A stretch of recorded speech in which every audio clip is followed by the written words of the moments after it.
100 leads, 101 leads coming in from Uttar Pradesh, with the BJP at 63 leads out of 101. Yeah, and I think our projection on BSP seems to be coming correct, because they are leading in just 1/10 of the seats. 10 seats. So it appears as of now, and we are not going to say too much at 9 a.m., but if at 9 a.m. we had to predict, maybe the India Today Axis poll could be close to what the eventual picture is. What is clear is that the BSP at the moment is in third place and the BJP is surging ahead. It's a surge in Uttar Pradesh. And in Punjab, it's a very close fight between the Congress and the AAP.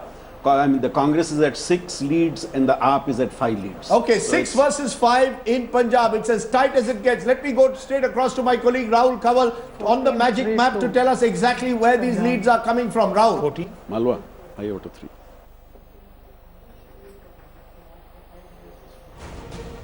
Give our viewers a sense of these very cool animated maps that we've created. These are live data maps. You can see them on our website, indiatoday.intoday.in/elections assembly 2017. So this is a special live page. If any of our viewers who are watching our broadcast in India Today go to this page, they will get live data. So the same data that our anchors and experts have access to is data that you can have access to sitting at home. Right now we've got leads for 98 out of 403 seats. Now for 100, it just got updated live in front of you. So all you have to do is open our page, Assembly Elections/Assembly 2017. Not just this, you see Uttar Pradesh, you see Punjab, Uttarakhand, Manipur, Goa, and you can also take a look at the map of Uttar Pradesh. Now on this map of Uttar Pradesh, if you're from Uttar Pradesh or interested in the elections over here, pick any seat, pick whichever seat you will, and you can click on that seat and you'll know immediately. I clicked on Shamli. Tejendra Nirwal is leading from Shamli. He's the BJP candidate from there. So this is a very, very cool interactive map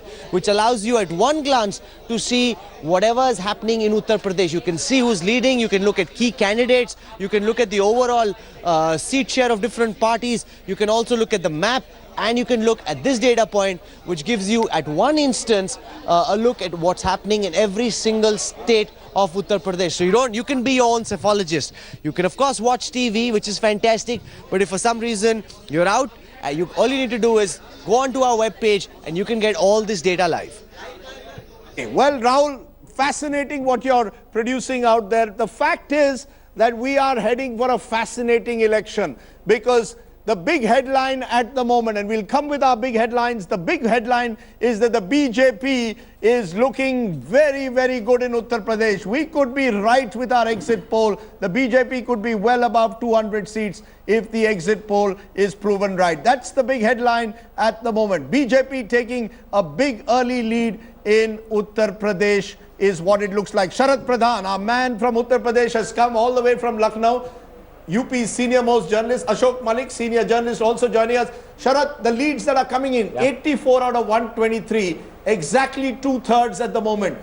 This could well be a 2/3 victory. What does that mean for Uttar Pradesh? The leads I'm getting now are from across every region. All 4 regions they are leading. Okay. So BJP leading in all 4 regions. Is this a cross-class, cross-caste sweep of a kind that we haven't seen in a very long time? Absolutely. It has gone beyond the earlier caste equations, and even, you know, the whatever we've been talking about, and especially the exit polls, which one didn't think that would turn out to, you know, turn out the way they are. But it's really, it's amazing.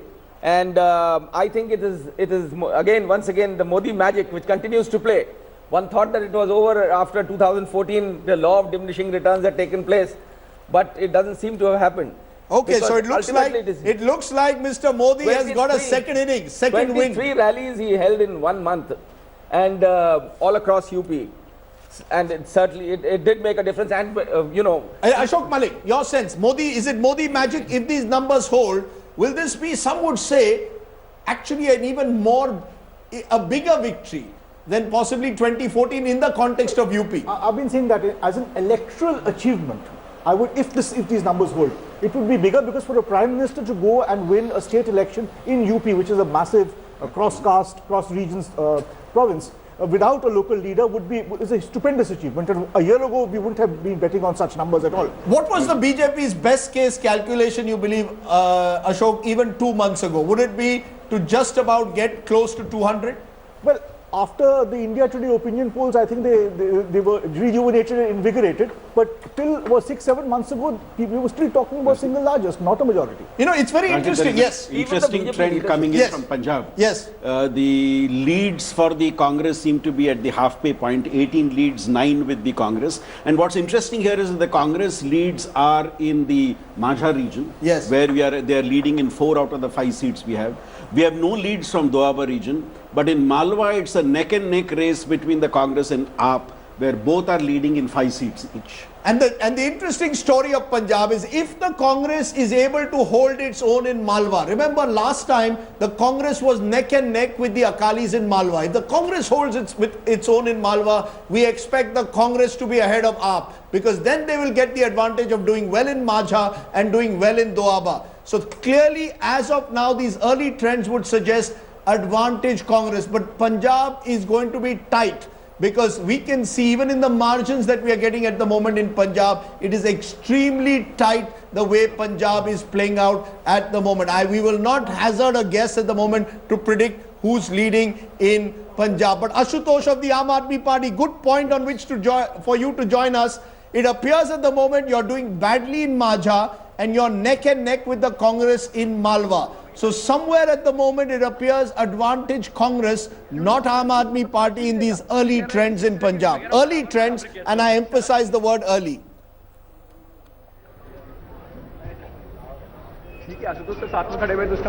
Rajdeep, you yourself is saying it is an early trend, so why to jump the gun? The fact today is that now the time for the speculation is over. The real results are coming, the real trends are coming. Just wait for some time. We are very confident that Aam Aadmi Party will do very, very well in Punjab and we will form government. Absolutely, there is no doubt on that. Worried somewhere? Is there no worry at all? Because there are exit polls, Ashutosh, that have suggested that you could be trailing the Congress. 6 months ago, every poll that was done was giving you the lead in Punjab. Something seems to have changed.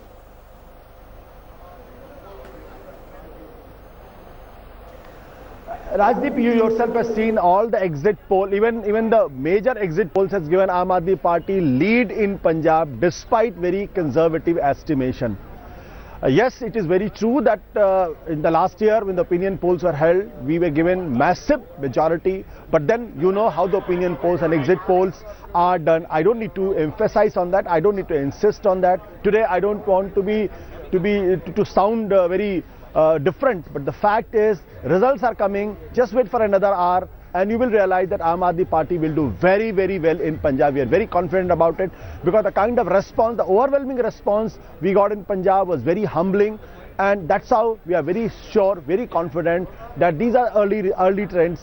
And let's not go by that. Let's not jump to any conclusion on the basis of these early trends. Okay, let's not jump to any conclusion on the basis of early trends is what Ashutosh is saying, but clearly the early trends in Punjab seem to be favoring the Congress at the moment. Including in Malwa. Including in Malwa. Yeah. You're saying including in Malwa at the moment. 6-5 in Malwa. 6-5 in Malwa is what we are seeing at the moment. I also want to go to my other guest who's joining me at the moment.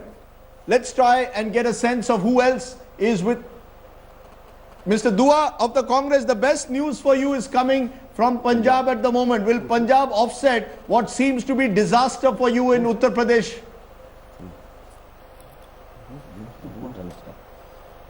No, in fact, Rajdeep, you were talking about T20, but even in T20 we play with a straight bat and we're proud of that. Even we've not applied any sunscreen on the ball while bowling. The big takeaway from this election for BJP is going to be with the advantage that they started with 73 MPs in UP and 5 out of 5 in Uttarakhand. It'll be once the final results come in, it'll be way down from those elections 2-3 years back. With full majority government at their back, with no performance, I think the results will be out in some time. Punjab, we have been, supremely. Sir, I think you should give up UP. Sir, I think you should give up UP. Mr. Dua, please don't clutch at straws. You should focus on Punjab. If I was a congressman today, I would only talk on Punjab. UP is going to be a bit of a disaster at the moment. The BJP is virtually now leading in 3/4 of the seat, and you're just leading in 3 seats. And You're actually in a worse position today than you were even in 2012 when you fought on your own. for the Congress today could be a disaster in UP. So basically in UP there is only one color that we are seeing at the moment, and that is the color saffron. Don't be surprised if the BJP even at the moment is able to reach a 2/3 mark as was predicted in the India Today Axis poll. Clearly the BJP is storming ahead. There's no other word to describe what the BJP has done. Ashok Malik, as someone who knows the BJP well, what is the magic formula? What is this magic sudden portion? 6 months ago, opinion poll said Mayawati was leading. Now today, Mayawati is leading in just 14 of 176. BJP is leading in an incredible 126. What has changed? I think so far we've been saying demonetization has not had a negative impact in various states, such as in Maharashtra or in Orissa.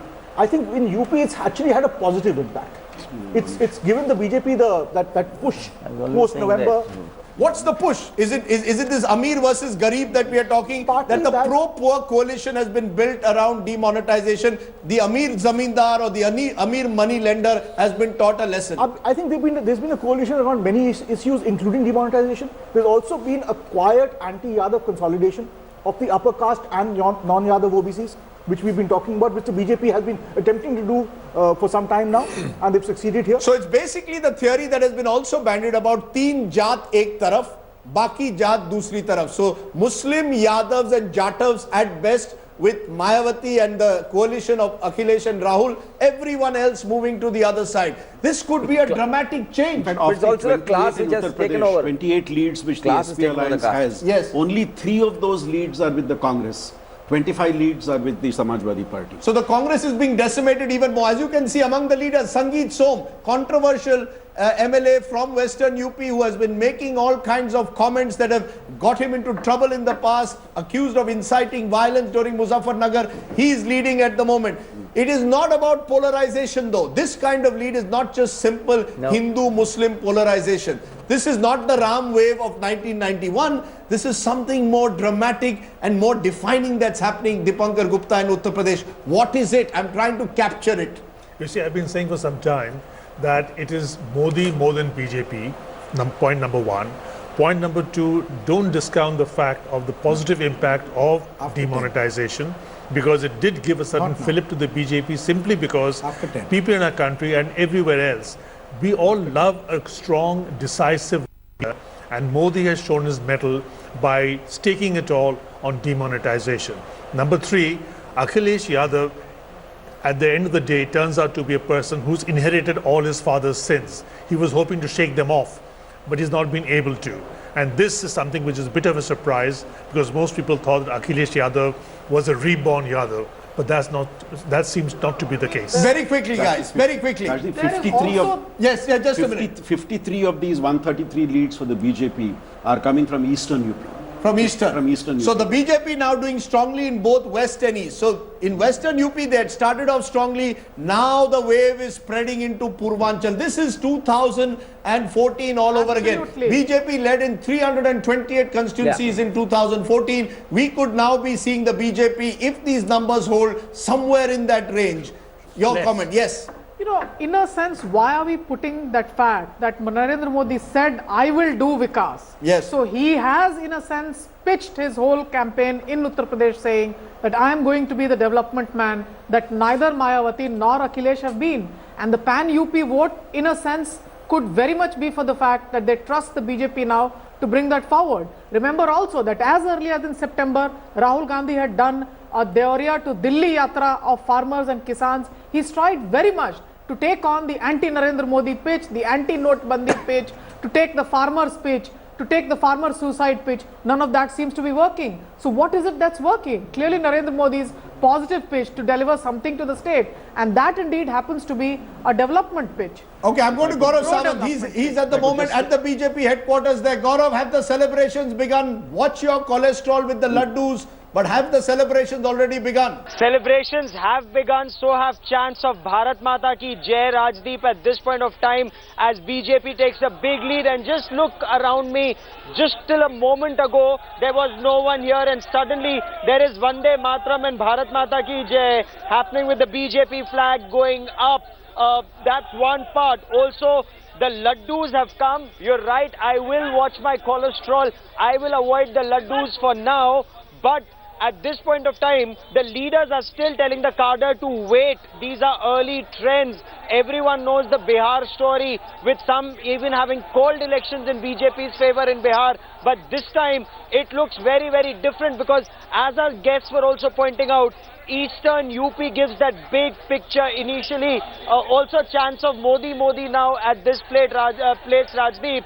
The cadres also from Eastern UP in bigger numbers here at this point of time. Very interesting. The chants have started, but remember, there is that fear that UP must not go the way of Bihar, but I don't think that's going to happen. It appears the lead here is just too substantial and dramatic. There is a tectonic change taking place. This is bigger than 1991 and what Kalyan Singh achieved. Yes. Just to shift gears. Yes. If you look at Punjab, clearly the Congress seems to be moving ahead of the AAP. In Malwa, the fight is still very strong between the Congress and the AAP. They are having more or less equal number of leads, but the Congress is really moving forward in the Majha region, where out of the 8 leads we are getting, 6 are with the Congress. So the Majha region seems to be really the area where the Congress is doing well. In Malwa, yes, there is a tough fight between the AAP and the Congress in terms of leads. And remember, the AAP really needs to sweep Malwa. They are banking on a sweep in Malwa. They need 45 out of 69 at the very least. That's not happening. It appears that the India Today Axis poll at the moment is getting it spot on. It has picked up a trend in Punjab that showed the Congress marginally ahead. But remember, these are again early trends, both in Punjab and in Goa and Manipur. It's the 2 states that I'm willing to stick my neck out at the moment and say is that saffron all across Uttar Pradesh and Uttarakhand. These are the 2 states where there can be no doubt that it will be a saffron surge. I want to turn to my home state of Goa, where counting has been slow. Kamlesh Sutar has been waiting patiently. Kamlesh, a very quick word from you at the moment, because we are getting very few leads in Goa at the moment. Lakshmikant Parsekar, the Chief Minister, though, is trailing. Out of the 4 seats, there could be a story in Goa. BJP is leading in 1, Congress in 2. Very early trends. But the Chief Minister Parsekar, not surprisingly, some would say, is trailing. Quick word from you, Kamlesh. Not to be discounted. Well, Rajiv, the initial trends that I have is like the BJP is leading on 3 seats and the Congress on 2 others. But the biggest news that is coming in from Goa at this point is that the Chief Minister, the sitting Chief Minister Lakshmikant Parsekar is trailing in his constituency of Mandre. So that could be a big setback for the BJP. That's what is coming, and what we're learning, that the Chief Minister Lakshmikant Parsekar is at number 3. So that may not come as a good news. But apart from that, the MGP is perhaps doing well in the Savarde constituency. Vijay Sardesai is leading in Fotarda. Wilfred D'Souza of Congress is leading in the Nuve constituency. Govind Gowde is leading in the Prayal constituency against Deepak Dhavlikar. Deepak Dhavlikar is trailing in that constituency. So big names from Goa are trailing, though of course these are initial trends. But the news that could come in Goa could it could be just spring some surprise. Goa could be a bit of a surprise. Remember, Goa is the state where the BJP has been in power, but at the moment, and these are very early trends and very small constituencies, margins could be as low as 100 and 500 votes that you win or lose by. But at the moment, Congress is not doing too badly in Goa. The best news for the Congress is coming from the 2 smallest states of Manipur and Goa at the moment. Manipur, Ibobi Singh is clearly showing that he is surging ahead there in Manipur. So Ibobi Singh could be the savior of the Congress. The good news for the Congress also is in Punjab at the moment. They're leading in 16. So it's not so bad for the Congress, except for Uttar Pradesh. But Uttar Pradesh is where it's all at. And that's where Narendra Modi is proving that he is now the king of Uttar Pradesh, the new Nawab of Lucknow. Yes, go ahead. If numbers hold, we could have something very interesting. We could have 5 state governments led by national parties.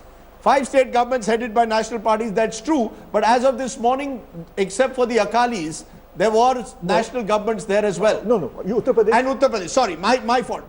The bigger question though, Sharad Pradhan, is that are we seeing the end of Mayawati? If these numbers are holding, this is the worst that Mayawati has ever performed. Less than 10% of the seats is what she's leading in. What's gone wrong with Mayawati? Well, it clearly shows that in all these years, Mayawati failed to change. you know, her insistence on demanding money for giving tickets has lost the commitment that used to be there in this party. It was built by Kanshi Ram, and commitment was a very important ingredient of taking the party forward, which in Mayawati failed in doing that, because so far her inaccessibility, her arrogance, all that has led to this. There were stories about how she took money in the older currency and she wanted the money to be returned she returned that money and she wanted it in the new currency after demonetization. So these kind of things have definitely going to. And she said this at her rallies. She's explained how the old currency came back. But are we seeing? There is something that has gone wrong. One more thing. You know, Mayawati was the one who suffered on account of demonetization most, not just because of money. She lost a chunk of her support base. She had the largest support base of about 20%. And that went to Modi. The haves and have-nots divide, which Modi created on account of demonetization. Low OBCs. Can I come to this lower OBC question? I know Dipankar Gupta, as a sociologist, you seem to be worried about how much we play with caste in politics. But the fact is, 119 seats, I've checked now the final number, were given to non-Yadav OBCs by the BJP out of the 378 where they are contesting. These are smaller castes, 2%, 1%, 3%, Rajbhars, the Nishads, the smaller Mauryas. And these are the communities which were separated that are now being united under the BJP's flag. How do you explain this? I can explain this only by saying that castes don't matter.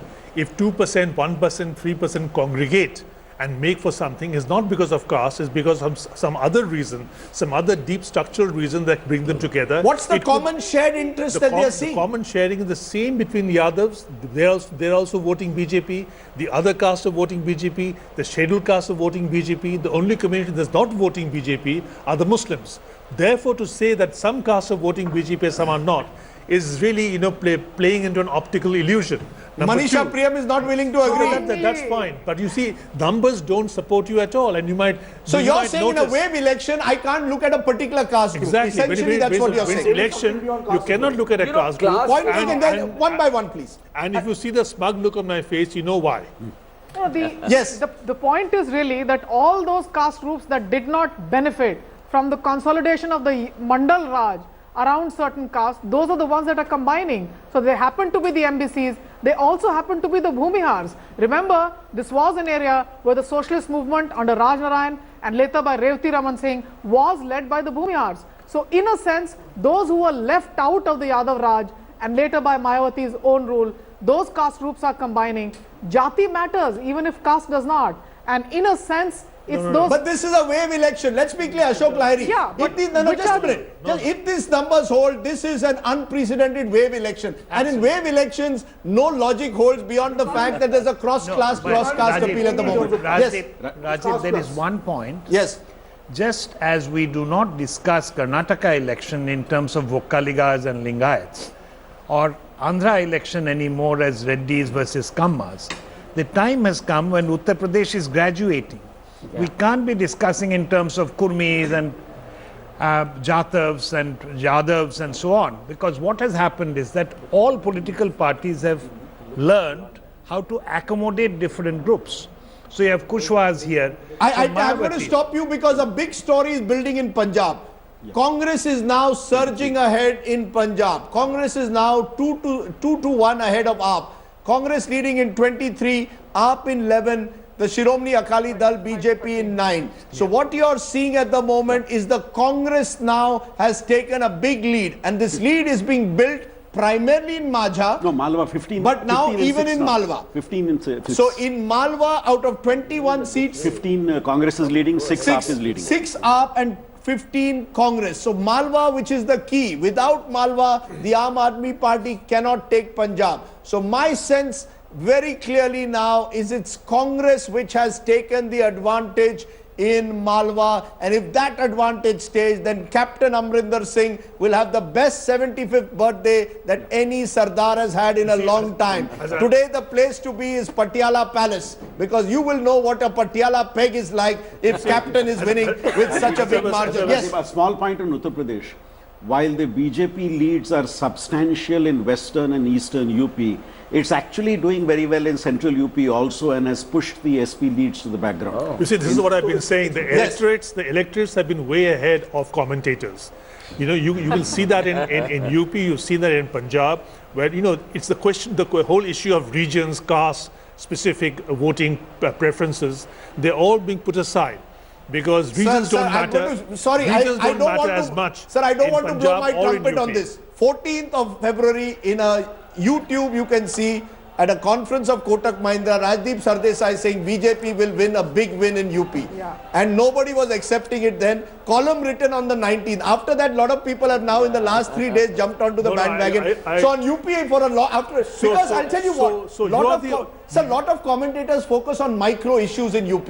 They're not looking at the big picture. And that's where they're losing out UP. Yeah. In Punjab, on the other hand, the micro picture also includes a fine definition of castes, where again most people go wrong. but I want to try and understand what's happening in Malwa. Because if I just for a moment shift to Punjab, this was the area where AAP said they would do a New Delhi in Malwa or a Delhi in Akali Dal is Malwa. still there. Akali Dal is still there. What does the Akalis, you believe, in a sense, are not ruled out? They're Not still ruled out, fighting. yeah. They're doing better than our polls said. And they may, as a result, be preventing the Aam Aadmi Party from getting those gains in Malwa. That's the early sense you That's get. very interesting. You know, where does this leave the Aam Aadmi Party is one of the questions, because the Aam Aadmi Party also today needed to win big in Punjab. That's not happening. Yes, Ashok Lahiri, quickly.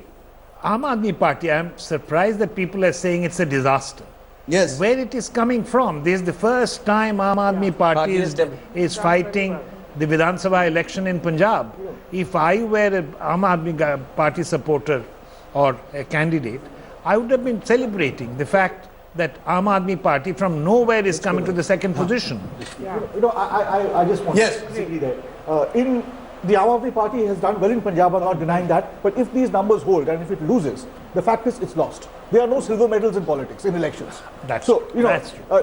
you have invested a lot of energy, Kejriwal has invested a lot of energy. He has ignored Delhi to focus on Punjab. If Punjab doesn't work out, then he has a problem on his hands. So But does Ashok, that the point reduce is- his chances? Just a minute, gentlemen. Does that reduce his chances of growing into a Gujarat later this year, possibly a Himachal Pradesh? I think it will check some of the momentum. If on the other hand he had won Punjab, or he wins Punjab, it may still happen, then it will give him a certain momentum. Yeah, and you know, Punjab at the moment, as you look, no one, I want to make it very, also one of the interesting things coming in Punjab. We have leads for 54.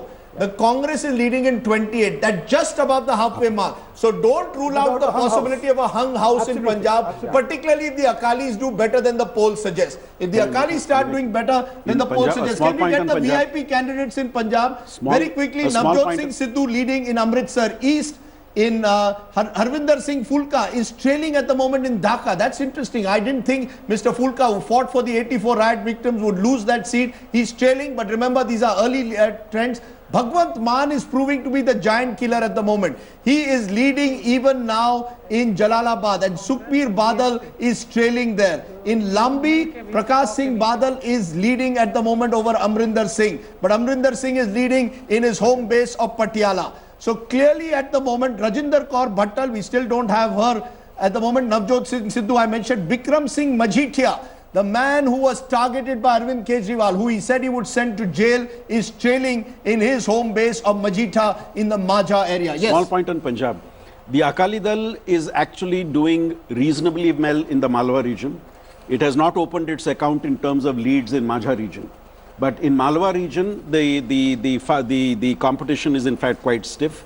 If you look at Malwa region, Congress is leading in 17, AAP in 13, and the Shiromani Akali Dal in 7. So it's a three-way fight. Oh yes, very quickly, Ashok, you know, you want to make a point because I've got a big number, my cameraman has come. I'm giving you a big breaking story at the moment. The big breaking story